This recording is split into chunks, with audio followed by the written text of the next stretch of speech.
Bismillahirrahmanirrahim. Assalamualaikum warahmatullahi wabarakatuh. Bagaimana anak-anak kabar hari ini? Alhamdulillah, luar biasa, Allahu Akbar, yes. Alhamdulillah, kalian semua dalam keadaan sehat walafiat. Mudah-mudahan kita semuanya selalu dalam lindungan Allah Subhanahu wa Ta'ala. Amin ya Rabbal Alamin. Pada hari ini, hari apa anak-anak? Ya betul, hari Selasa. Hari Selasa, pelajaran apa sekarang anak-anak? Pelajaran PAI dan Budi Pekerti kelas 1 SD. Alhamdulillah, pada kesempatan pagi ini, sebelum kita memulai pelajaran, kita membaca doa terlebih dahulu yang dipimpin oleh teman kita, perwakilan dari teman kita yaitu Lutfi.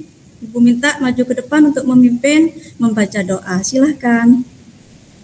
Bismillahirrahmanirrahim. Raditu billahi rabban wa bil islami dina wa bi Muhammadin nabiyya wa rasulah. Rabbi zidni ilman warzuqni fahman, amin. Terima kasih untuk Mas Lutfi sudah berani memimpin membaca doa ke depan. Nah, sekarang Ibu absen dulu ya anak-anak, biar ketahuan siapa yang hari ini yang absen atau yang tidak masuk. Ibu absen dari absen nomor 1. Lutfi hadir. Alhamdulillah. Absen 2, Imam. Alhamdulillah hadir ya. Absen 3, Rina. Oh, kenapa? Sakit? Oh ya, mudah-mudahan Rina cepat sembuh sehingga besok bisa masuk kembali ke kelas bersama kita semuanya. Amin ya Rabbal Alamin. Absen 4, Dina hadir. Absen 5, Doni hadir ya. Alhamdulillah semuanya sudah Ibu absen ya nak ya. Hanya satu anak yang tidak masuk hari ini yaitu Ananda. Siapa tadi? Rina ya. Terima kasih. Nah anak-anak, pada pelajaran hari ini Ibu akan menjelaskan materi pelajaran 9 yang mana minggu kemarin Ibu sudah sudah memesan pada kalian agar kalian belajar di rumah untuk menyiapkan pelajaran hari ini. Karena pelajaran hari ini yaitu tentang materi apa Nana? Pelajaran 9? Ya betul, ayo sholat, yaitu ayo sholat 5 waktu, sholat wajib 5 waktu. Alhamdulillah, berarti kalian sudah belajar di rumah ya Nana? Alhamdulillah ya. Di pelajaran 9 ini Ibu akan menjelaskan, ya tunggu sebentar ya, Ibu tampilkan video di sini.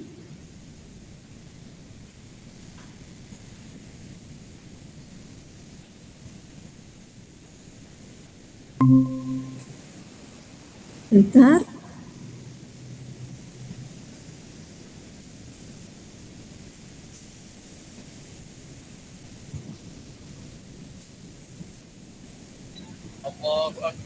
Nah, anak-anak, saksikan ya video ini, kita saksikan bersama-sama. Allahu Akbar. Allahu Akbar. Assalamualaikum. Assalamualaikum. Assalamualaikum.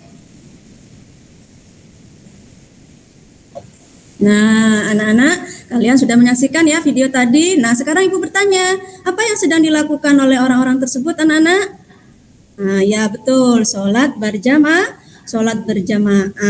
ya, yang dilakukan lebih dari satu orang. Kita lanjutkan. Nah, ya, ayo kita sholat bersama-sama, ya. Nah, pada gambar yang ada di sini, ini ada 2 gambar. Apa namanya? Gambar apa ini? Surga dan neraka, bagus ya. 2 tempat yang mana Allah menciptakan nantinya ketika kita berada di akhirat. Ya, di akhirat Allah menciptakan dua tempat yaitu yang dinamakan dengan surga dan neraka.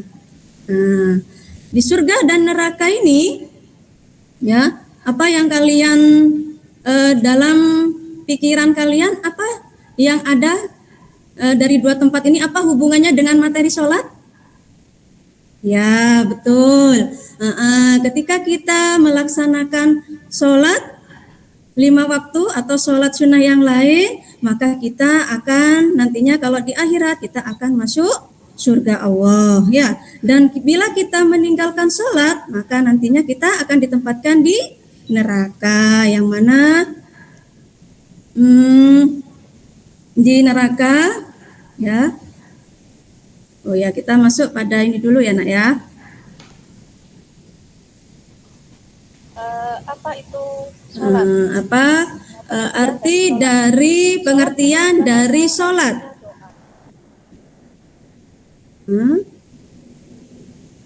Pengertian dari sholat, ya. Sholat menurut bahasa tadi sudah ditampilkan ya. Menurut bahasa artinya doa, ya. Yang mana pada bacaan sholat semuanya adalah mengandung doa, ya. Intinya adalah doa.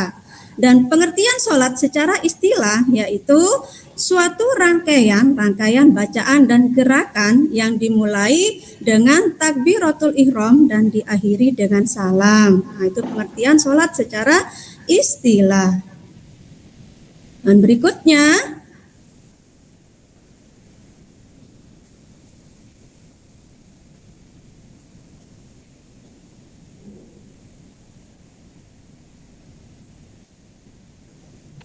bentar. Sholat termasuk rukun Islam yang kedua. Setelah kita membaca 2 kalimat syahadat, orang Islam harus bisa mengerjakan sholat, ya, yaitu khususnya sholat 5 waktu, ya. Kemudian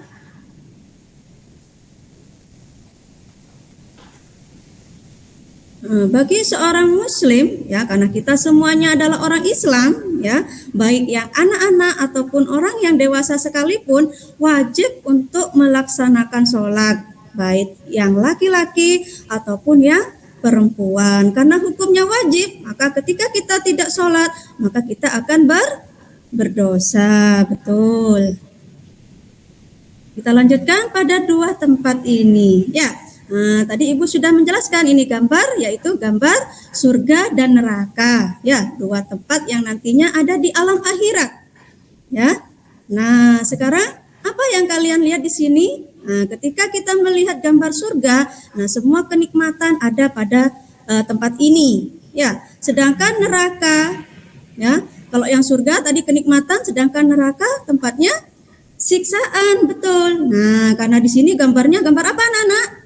Ya, betul, gambar api, ya. Semuanya panas tempatnya, ya. Anak-anak mau yang mana? Nah, ya, Ibu harapkan semuanya nantinya akan berada di surga Allah Subhanahu wa taala, ya. Mudah-mudahan kita dijauhkan dari siksa api neraka. Nah, maka dari itu kita harus melaksanakan sholat. Nah, akibatnya dari seorang muslim yang tidak mengerjakan sholat akan masuk neraka. Nah, itu tempatnya api yang sangat panas tentunya, ya. Dan sebaliknya, jika seorang muslim rajin mengerjakan sholat, maka akan masuk surga yang penuh dengan kenikmatan. Apapun yang nantinya kalian minta di sini, Allah akan memberikan, ya, segala tempat kenikmatan. Kita lanjutkan lagi. Nah, sekarang masuk pada sholat fardu atau yang dinamakan sholat wajib, ya. Nah, sekarang Ibu bertanya sama Anton, ya. Bisakah kalian mengurutkan sholat fardu dari terbitnya fajar? Nah, sekarang Ibu sebutkan dulu. Ada 5 macam sholat fardu, ya. Ada sholat maghrib, ada sholat subuh, ada sholat isya, ada sholat asar, dan sholat duhur. Nah, yang Ibu sebutkan ini apakah betul anak-anak urutannya? Oh ya, bisakah menyebutkan Anton? Ya, silakan disebutkan. Bagus ya. Jadi urutan dari sholat fardu dari terbitnya fajar yaitu dimulai dari sholat subuh, sholat duhur, sholat asar, sholat maghrib, dan yang terakhir adalah sholat isya. Ya, kita lanjutkan lagi. Nah, sholat subuh ya diawali dari sholat subuh, karena sholat subuh ini dilakukan ketika kita bangun tidur, setelah kita bangun tidur ya. Nah, jangan sampai tidur kita sampai matahari terang, karena di sini sholat subuh waktunya dari terbit fajar sampai matahari terbit ya. Dan rokaatnya ada berapa rokaat sholat subuh? Iya betul, 2 rokaat ya. Yang paling sedikit rokaatnya adalah sholat subuh. Berikutnya yang kedua yaitu sholat duhur ya.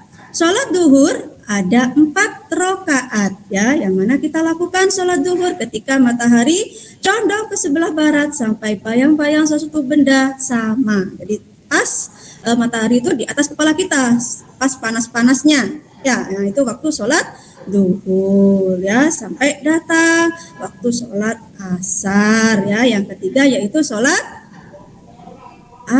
asar ya, yang mana sholat asar juga sama rokaatnya dengan sholat duhur yaitu 4 rokaat. Bayang-bayang benda lebih panjang dari bendanya sendiri sampai matahari terbenam ya. Jadi kalau sudah langitnya berwarna merah di sebelah barat, nah itu berarti sudah menghabis waktu asar ya, karena akan datang yaitu sholat maghrib ya.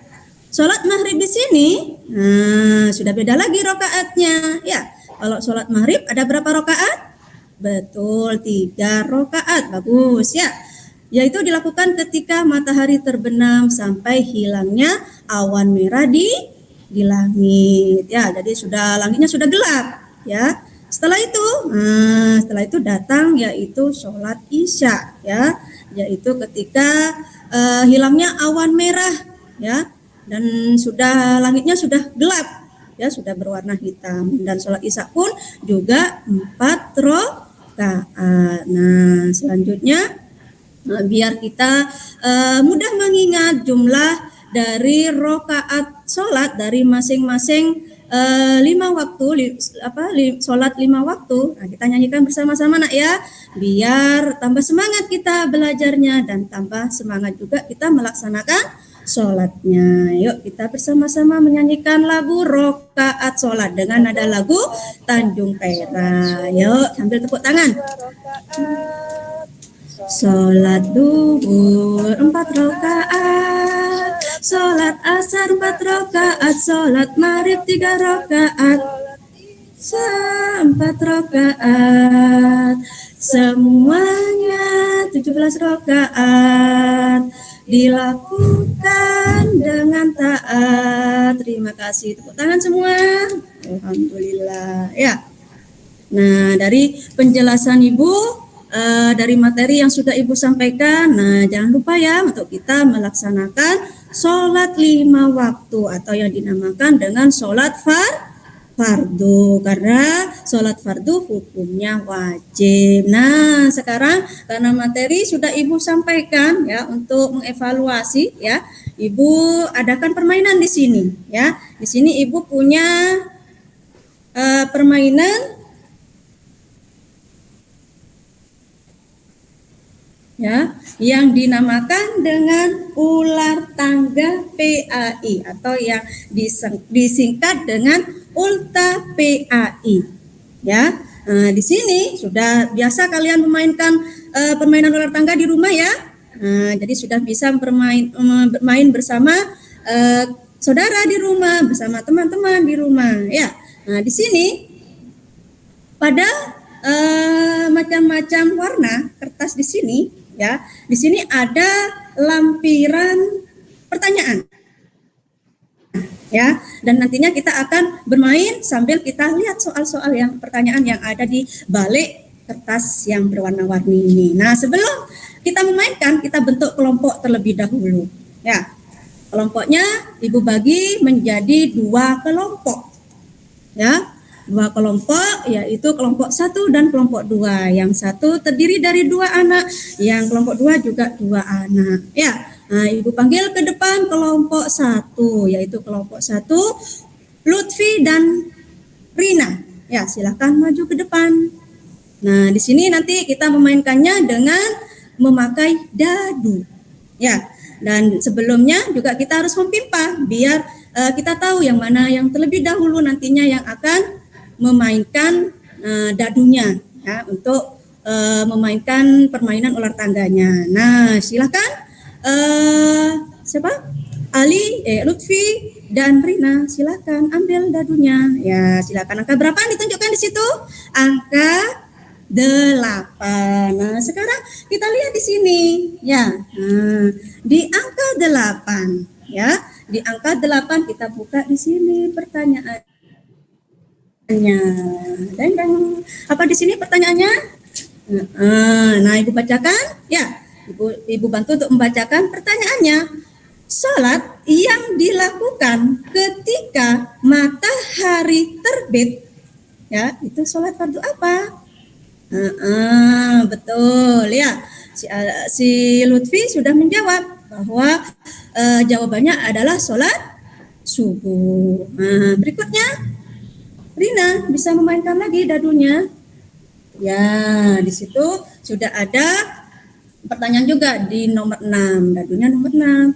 Nah, di sini pertanyaannya, si Doni pulang sekolah selalu melaksanakan sholat di masjid. Nah, apa yang dilakukan Doni? Sholat apa yang dilakukan Doni?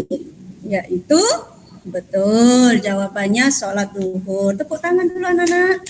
Ya, alhamdulillah. Dan berikutnya nanti ditampilkan juga oleh kelompok 2 ya, dan sama juga seperti ini permainannya. Biar nantinya kita belajarnya tambah asik dengan permainan seperti ular tangga PAI ini. Ya, berikutnya karena permainan sudah selesai, tugas kalian nanti di rumah agar kalian tetap nantinya paham atau mengerti dari materi sholat yang sudah Ibu sampaikan tadi. Ya, Ibu kasih PR ya. PR kalian nanti ya, kalian kerjakan di buku tulis, kalian buka buku paketnya di halaman 90. Nah, silakan di situ ada soal nomor 1 sampai 10 kalian kerjakan. Ya, minggu depan nanti Ibu nilai, kalian kumpulkan dan Ibu nilai. Ya, terima kasih. Nah, pada akhir pembelajaran kita, karena materi sudah Ibu sampaikan ya, apa yang dapat kita simpulkan dari pembelajaran hari ini? Bisakah kalian menyimpulkan? Ya silahkan untuk Rina menyimpulkan apa kesimpulan dari materi sekarang. Nah, betul. Kita sebagai umat muslim, sebagai orang Islam, kita harus melaksanakan sholat fardu atau sholat lima waktu. Apa saja sholat 5 waktu yang sudah disebutkan tadi? Ada sholat subuh, duhur, asar, maghrib, dan Isya ya, dan kita juga harus tahu jumlah dari rokaat tiap masing-masing sholat 5 waktu ya. Dari kesimpulan ini sudah Ibu rangkum ya, bahwa sebagai orang Islam ya, sebagai orang Islam kita harus menjalankan kewajiban kita, karena ini termasuk pada rukun Islam, kewajiban orang Islam yang kedua, yaitu melaksanakan sholat ya, mendirikan sholat ya. Jadi kita harus mengerjakan sholat ini, harus menjaga sholat kita agar tidak sampai sholat kita bolong-bolong ya. Karena biasanya saya lupa Bu tidak sholat karena saya sibuk Bu, sibuk bermain, sibuk les dan lain sebagainya. Nah, jangan sampai nantinya kita melupakan ya waktu untuk melaksanakan sholat, karena setiap waktu sholat datang ya ditandai dengan suara betul, suara adzan ya, yang dikumandangkan baik itu di masjid, di musola. Nah, itulah kalau sudah kita mendengar suara adzan, segeralah kita untuk melaksanakan sholat. Jangan sampai nanti Bu, jangan ya. Silahkan kerjakan dulu, baru setelah itu mengerjakan yang lainnya. Jadi diutamakan dulu, karena sholat harus di awal waktu, tidak boleh di akhir waktu ya anak-anak ya.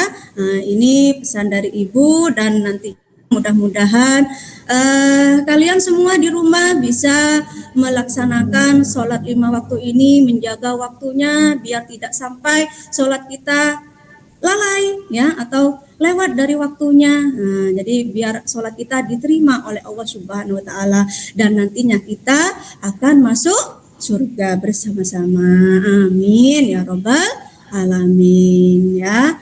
Mungkin dari Ibu cukup sekian materi yang Ibu sampaikan dan mudah-mudahan bermanfaat untuk kita semuanya ya. Dan Ibu minta sekali lagi untuk kalian melaksanakan sholat. Jadi meskipun kalian kelas 1 tetap harus belajar ya, dengan dibimbing orang tua di rumah bersama guru juga. Ya, mungkin bisa nanti tanya ke Ibu, bagaimana Bu caranya bacaan ini apa Bu, bagaimana?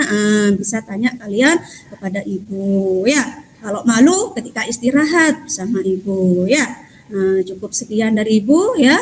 Sekarang karena kita sudah waktunya pulang, kita harus membaca doa terlebih dahulu biar kita nanti perjalanan kita ke rumah selamat sampai ke tujuan masing-masing. Silakan sekarang Ibu tunjuk yaitu saudara yaitu Ali untuk memimpin membaca doa mau pulang. Silahkan ke depan.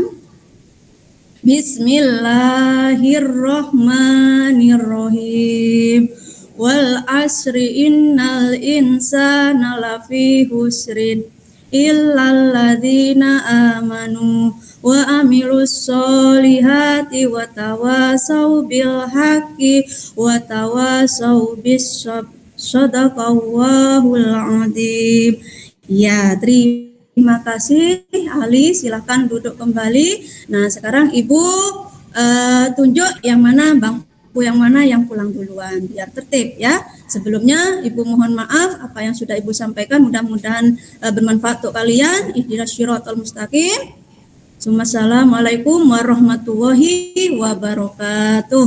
Waalaikumsalam warahmatullahi wabarakatuh.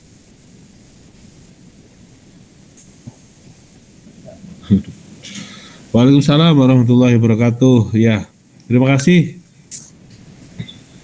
sudah selesai. Selamat Bu ya. Ini Ibu Fatimah. Baik Bu, sudah lega Bu? Saya tuh kalau lihat guru yang bersemangat itu seneng karena ikut bersemangat juga mengikutinya ya. Ini Ibu menjelaskan materi tentang sholat ya? Iya Pak. Iya, ini banyak yang sholat juga ya ternyata hari ini ya. Sholat untuk itu materinya jadi yang favorit. beda Pak, untuk kelas 1. Untuk saya kelas 1. Iya, Ibu ini kelas 1 ya. Materi kelas 1 tentang sholat itu apa Bu? Hanya ini Pak, hanya pengenalan dari arti sholat, terus waktu untuk melaksanakan sholat 5 waktu. Hanya itu saja, belum masuk pada bacaan dan gerakan. Ya, dan kewajiban hukum dari melaksanakan sholat fardu. Makanya tadi itu agak aneh kalau masa kelas 4 masih sholat itu apa itu kan. Oke, baik. Ibu Fatimah.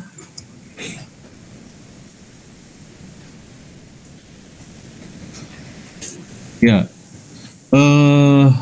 menurut Ibu untuk materi yang tadi itu, mengapa Ibu kan menggunakan PPT apa namanya? Tadi ada suara itu? Ya. Film ya Bu ya? Itu film tadi itu ya? Ada videonya juga Pak. Ada video, tapi di screen nggak kelihatan Bu. Di screen saya ya nggak kelihatan, tapi suaranya muncul, hanya tidak kelihatan. Oke, baik.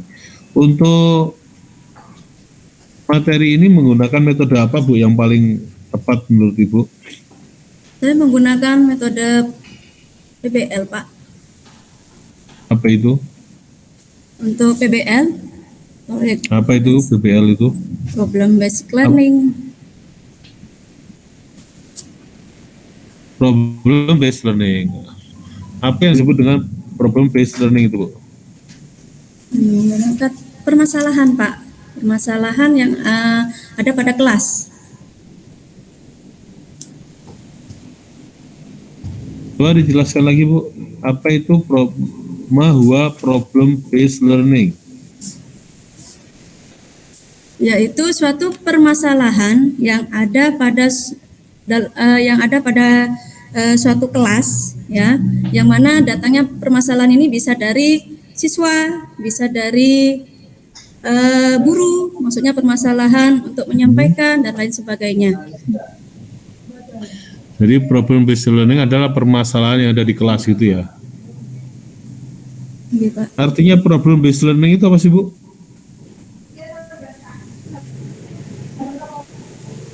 Permasalahan kemampuan yang ada dalam Arti pembelajaran. ininya, arti harfiah tadi barusan putus.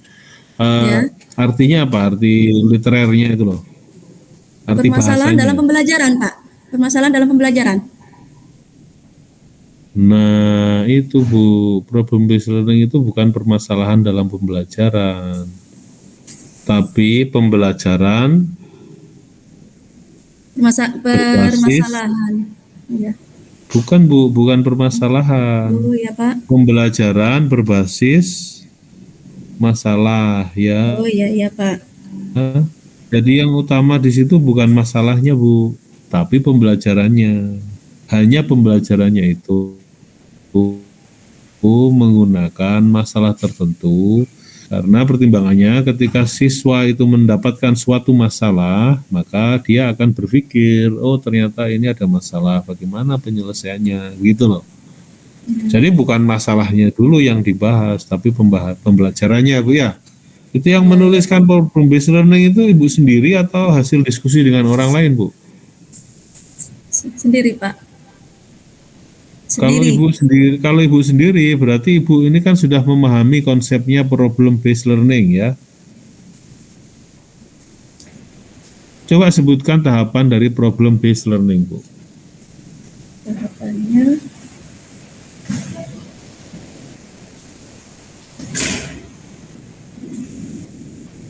masalahan tahapan dari PBL ya, Pak ya. Ya, Permasalahan yang utama yang Pak, tahapan pertama. apa Bu? Permasalahan. Masalah. Iya, masalah itu diapakan Bu? Masa tahapan problem based learning Identifikasi itu masalah. masalah Identifikasi begitu. masalah, Pak ya. Nanti Ibu tanya masalah dalam hidupnya, masalah gitu. Coba yang benar Bu, dijelaskan yang benar. Pertanyaan saya sederhana kok. Sebutkan tahapan problem based learning. Tahapan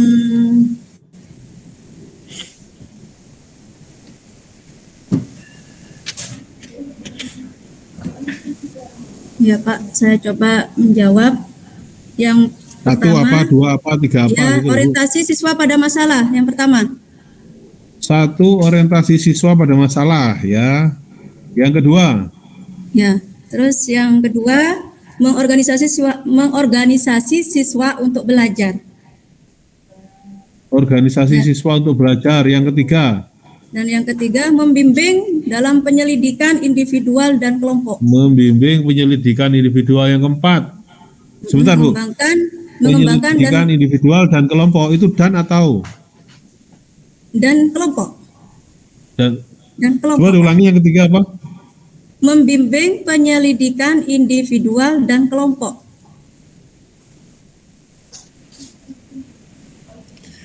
Individual dibimbing sendiri, kelompok dibimbing sendiri begitu. Ya, ketika di situ ada masalah individu, Pak, kita bimbing, dan ketika di situ masalahnya dalam kelompok, kita juga membantu untuk membimbing untuk menyelesaikan permasalahan pada pembelajaran tersebut. Itu kok agak aneh ya. Oke, lanjut terus. Yang keempat, mengembangkan dan menyajikan hasil karya. Nomor 5. Dan yang kelima, menganalisis dan mengevaluasi proses dalam memecahkan masalah. Oke, baik. Ibu mendapatkan langkah-langkah itu dari mana, Bu?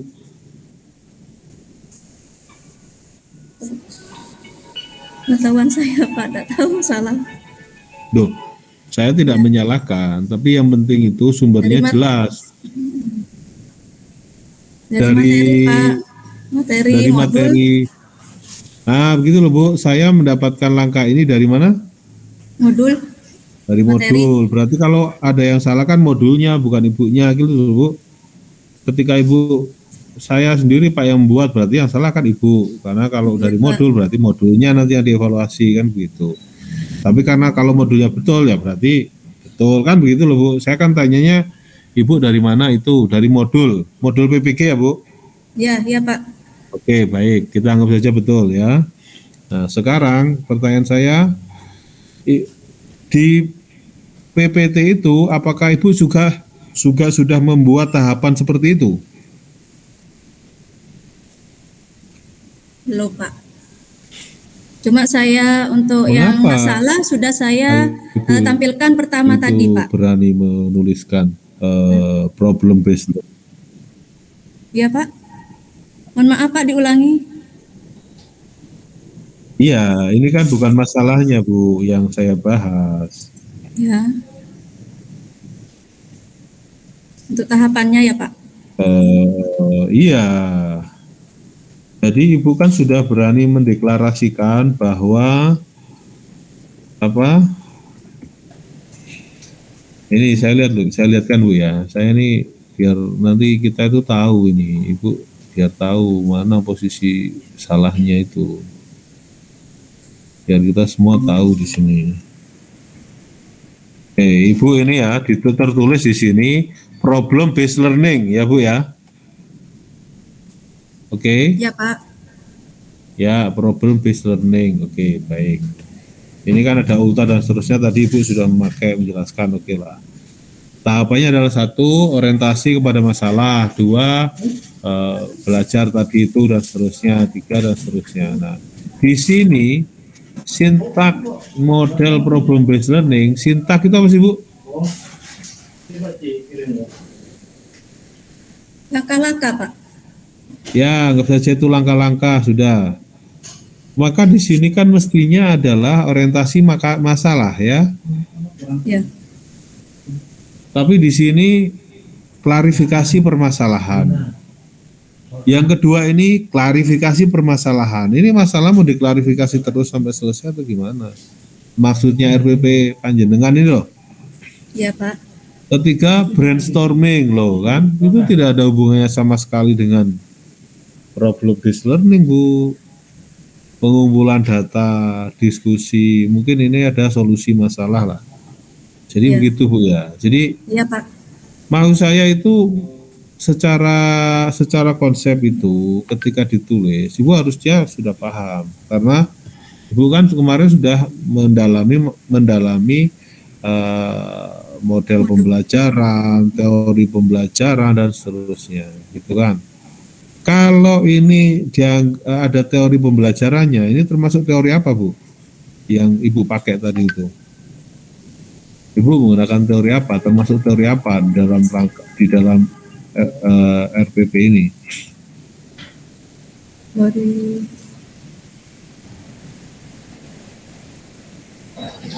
Teori yang dipakai ya Pak ya, untuk yang sesuai dengan PBL ini.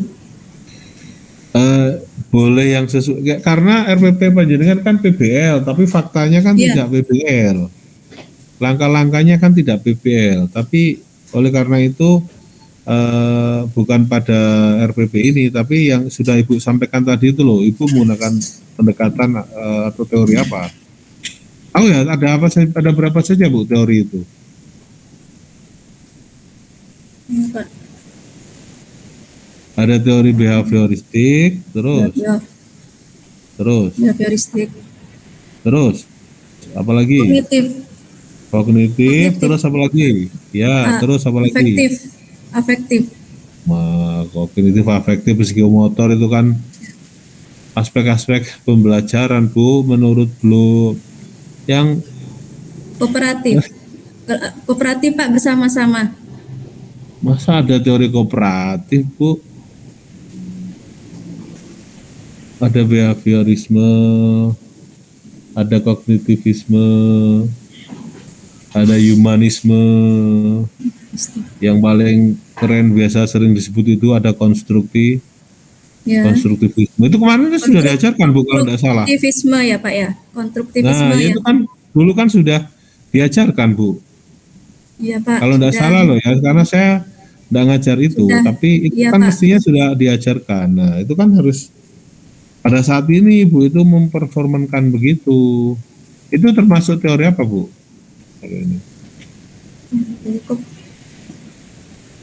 Kognitif Pak. Kenapa Ibu bisa menyatakan bahwa ini adalah termasuk teori kognitif? Dari aspek mana? Mengajak siswa untuk memikir, untuk berpikir Oh, jadi kalau siswa itu tentang materi sholat, tentang pengertian sholat dan macam-macamnya. oke, baik, berdiskusi itu ya. Ya, dengan Saya yang Ibu sampaikan tadi oke, cuman alasannya itu harus diperjelas ya Bu ya. Sekarang saya ke yang ada di sini saja deh, itu kan tidak ada, tapi Ibu harus tahu bahwa karena yang sudah Ibu pelajari itu, Ibu harus paham, ya. Dan yang Ibu pahami itu Ibu implementasikan, Ibu tulis, dan yang Ibu tulis itu Ibu harus mengerti gitu loh ya, dan bisa menjelaskan pada orang lain. Itu ada pendekatan pembelajaran, pendekatan saintifik. Apa maksudnya pendekatan saintifik itu?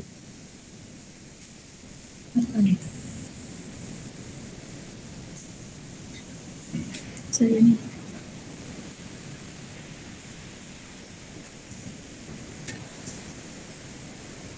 Pendekatan dengan pengetahuan ya Pak ya.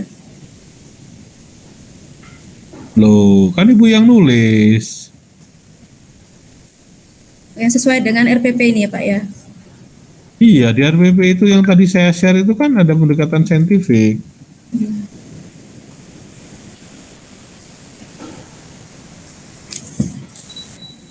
Berdasarkan pada kaidah-kaidah keilmuan yang dimiliki Pak. Apa itu Bu? Kok tiba-tiba berdasarkan kaidah-kaidah keilmuan itu?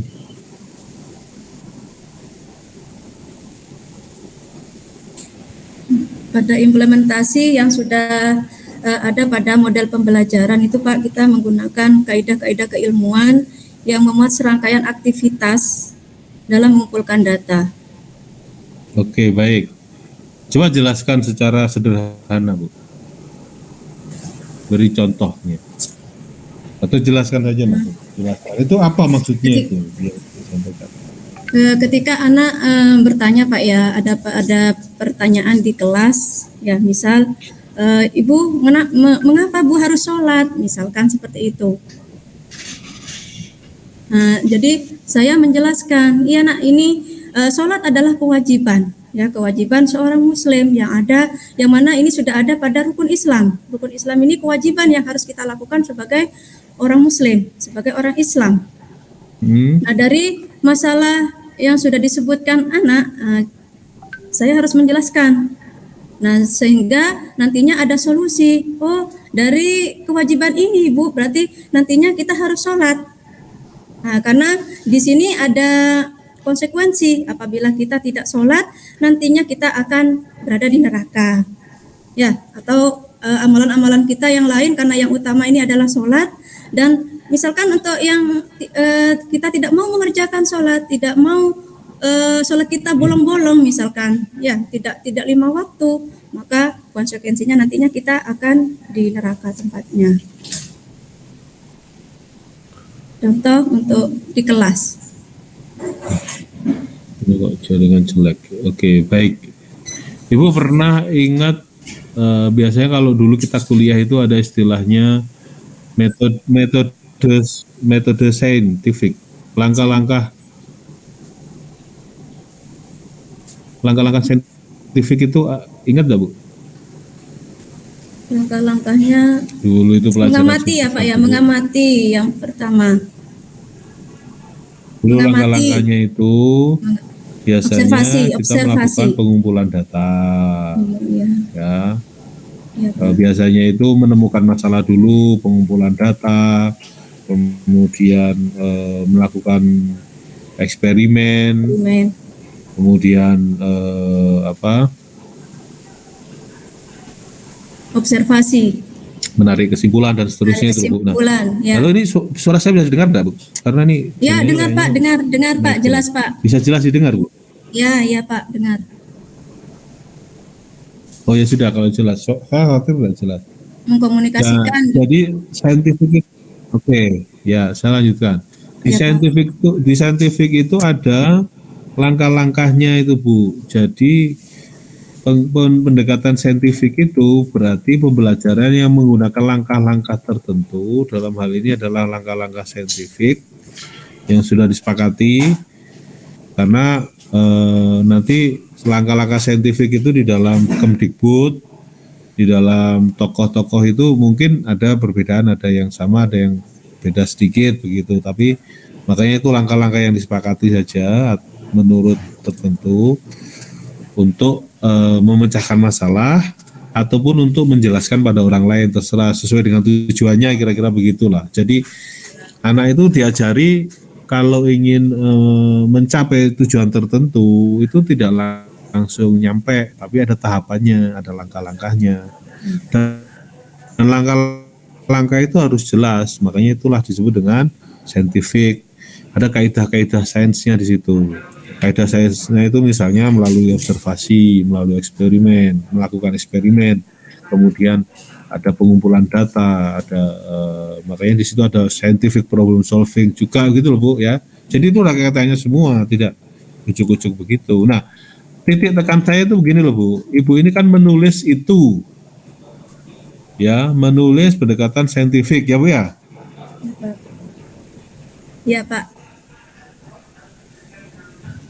Nah, karena ibu menulis itu, maka ibu harus paham, karena ibu harus bisa menjelaskan pada orang lain gitu loh Bu. Kecuali di situ enggak ibu tulis. Masa di situ kenapa ibu menulis pendekatan ini saintifik? Ya karena contohnya begitu. Iya, contohnya begitu. Tetapi ketika ibu menulis, berarti ibu harus paham. Jangan beralasan karena contohnya begitu. Itu enggak boleh. Itu bukan guru profesional itu. Apalagi ini kan ujian ya Bu ya. Jadi ibu harus bisa menjelaskan apa yang ibu ininya. Sama juga tadi itu, observasi, metode dan seterusnya. Wah, ini agak kacau juga. Oke, baik. Saya langsung ke ini Bu ya. Ibu ini kan tentang sholat ya. Ya Pak, ya. Materi tentang sholat ini kan sifatnya lebih ke kognitif ya. Jadi ibu menjelaskan materi-materi yang sholat, kemudian sampai langkah-langkah mengerjakan sholat ya, tata cara melakukan sholat enggak? Enggak Pak, enggak ada. Oh, enggak. Caranya. Oke, baik. Tapi suatu saat ibu itu kan ada ini Bu, ada apa namanya, ada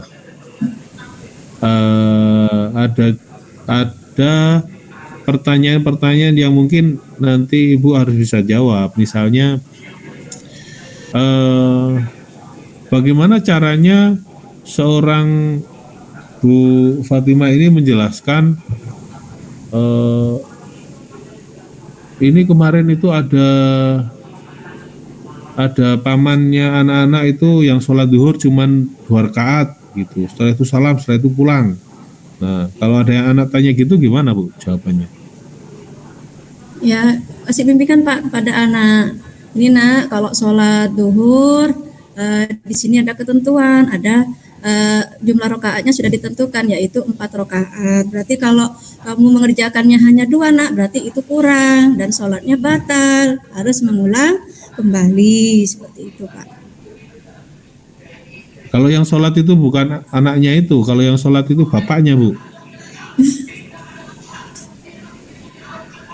Ya tetap Pak harus dikasih tahu juga bahwa sholat itu sudah ditentukan waktunya. Tidak ada ketentuan untuk melaksanakan sholat wajib terutama. Jadi Ya, ketika lupa saja kita harus mengulangnya, lebih baik diulang. Apalagi memang sengaja melakukannya memang kurang. Jadi memang harus diperhatikan di sini waktu. Ini Bu, jadi kita ini kan juga sifatnya kondisional ya, begitu-begitu ya. Sekarang bayangkan misalnya kalau anak orang tuanya itu kondisinya sedang perjalanan jauh, dia melakukan qashar misalnya. Tahu ya Bu ya? Sholat yang bisa dikosor itu sholat apa saja Bu? Ya Pak. Melakukan qashar. Oh, diringkas. Ya, diringkas. Sholat apa saja Bu yang bisa diringkas? Sholat duhur, asar dan isya. Ya. Sholat duhur. Itu berapa jumlah rakaatnya Bu? 4 rakaat. Kalau di qashar jadi 2. Nah, berarti boleh nggak sholat duhur itu 2 rakaat? Boleh, tapi ketika kita alasannya jelas Pak, maksudnya ketika dalam perjalanan misalkan. Kan bukan berarti langsung diputuskan bahwa ini tidak boleh begitu, tapi lihat kondisinya. Enggak, maksud saya ibu itu kan orang itu kan punya wawasan, guru itu kan harus punya wawasan yang luas Bu ya, lebih luas dari masalah. Jadi kalau masalahnya itu di depan kita, wawasan kita itu harus melampaui sampai jauh sana, sehingga ketika ada masalah seperti itu kita bisa menjelaskan, itu anak bapaknya atau pamannya yang sholat 4 rakaat menjadi 2 rakaat itu berada dalam perjalanan, dan perjalanan itu harus jauh, misalnya tempatnya di mana, misalnya ibu di Sumeneb, ibu ini di mana Bu? Bu Bangkalan Fatimah Pak, Bangkalan. di Bangkalan, dari Bangkalan mau ke Ngawi, itu kan jaraknya sudah berapa ratus meter, berapa ratus kilo itu. Nah itu Ya Pak. boleh dikosor misalnya begitu. Bahkan ada juga yang waktunya kan berbeda Bu kalau sudah dijamak begitu kan. Ya. Nah begitu-begitu mungkin kita kan harus tahu juga Bu, harus bisa menjelaskan kalau ternyata ada siswa yang bertanya begitu, karena siswa hari ini tuh Bu ya, ini agak gelisah saya juga. Anak siswa yang kelas 2 itu kalau dia ketinggalan sholat berjamaah itu enggak tahu caranya itu bagaimana. Ibu sudah menjelaskan kalau makmum itu masbuk atau belum? Belum. Karena Nah, masih itu. kelas 1 Pak, di kelas 2 iya. Di kelas 2 sudah dijelaskan. Ya. Karena di kelas 2 itu sudah pelaksanaan sholat dari kita mempelajari Ya, bacaan itu kan dan pelaksanaan sholat itu kan tata cara sholatnya ya Bu ya. Ya. Tapi kan belum kalau ada yang misalnya dia tertinggal, misalnya ada sholat yang yang kena jamak tadi, yang kena qashar tadi, yang kena sholat taraweh, sholat mayit dan seterusnya, itu kan banyak variasinya. Nah maksud saya adalah meskipun kita ini ada di kelas 1 kan harus komprehensif ya, harus luas itu Bu ya pemahaman ini. Oke, baik. Ibu pernah coba sekarang dibaca dalil-dalilnya Bu. Kenapa Pak? Dalil-dalil tentang sholat dengan baca. Ya, untuk ayat ya Pak ya. Firman Allah ya Pak ya. Ya. Surat Al-Baqarah ayat 43. Ya. Ya, a'udzubillahi minasyaitonirrajim. Bismillahirrahmanirrahim. Wa aqimus sholata wa atuz zakata warka'u ma'ar raki'in. Shadaqallahul azim. Shadaqallahul azim. Baik, Ibu pernah membaca surat yang berbunyi wa aqimus sholata wa atuz zakata warka'u ma'ar raki'in. Ya. Pernah dengar itu Bu? Iya. Ini sinyalnya nih. Iya Pak, dengar Pak. Halo. Halo? Iya Pak. Halo Bu? Iya saya dengar Pak, iya saya dengar. Oh, ini sinyalnya mati tadi ya? Iya Pak. Oh, saya dengar ya? Pak. Dengar Pak. Coba diulangi Bu kata-kata saya. Iya. Wa aqimus sholata wa atuz zakata warka'u Berka'u ma'ar raki'in. ma'arroki'in. Coba ditulis Bu, ditulis. Jangan nyontek ya Bu ya. Iya Pak. Ditulis semampunya.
Silakan Pak.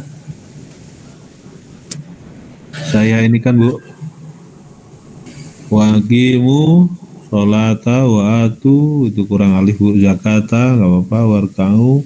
Itu Bu, warkau itu nggak kelihatan Bu, warkaunya. War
kurang satu peserta.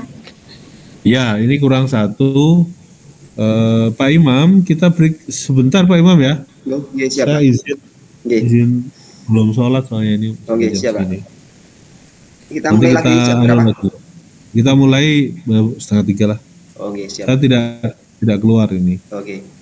Saya biarin aja ya. Terima kasih Pak ya. Assalamualaikum warahmatullahi wabarakatuh.